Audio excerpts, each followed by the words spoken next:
We've got a lawn bubble.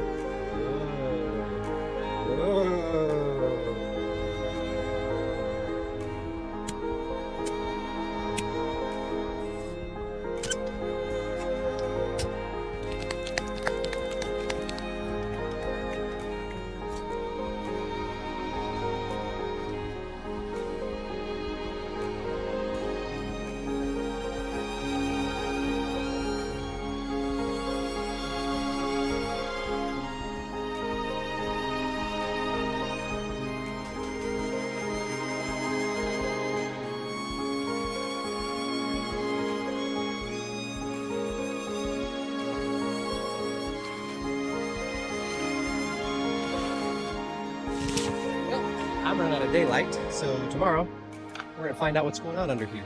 Stay tuned.